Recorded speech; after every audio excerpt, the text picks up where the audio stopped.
Magandang araw mga kachika at welcome back uli dito sa ating channel, ang Showbiz Chika Minute. Maine Mendoza, buntis na nga ba?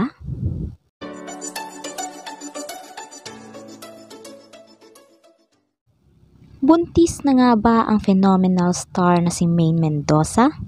Yan ang malaking palaisipan sa mga fans ni Maine matapos mabasa ang latest post nito sa X o ang dating Twitter. Samut-sari ang hula ng mga fans kung ano nga ba ang ibig sabihin ng ibinahaging mensahe ng TV host actress sa kanyang X account na may kinalaman sa nararamdaman nito noong September 6. Sa post ni Maine ay may caption na, "Grabe yung sobrang nakakaantok."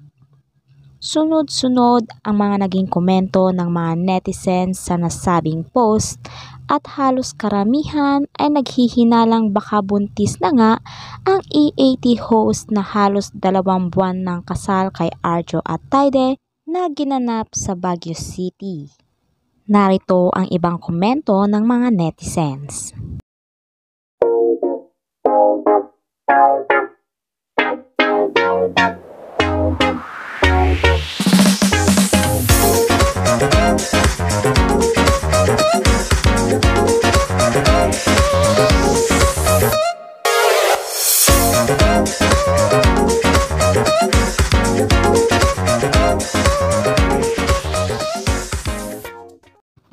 Sa paniniwala ng mga Pinoy na isa raw sa senyales na buntis ang isang babae ay ang madalas na pagkaantukin nito pagsapit ng hapon.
Ito ang latest update sa Showbiz Chika Minute.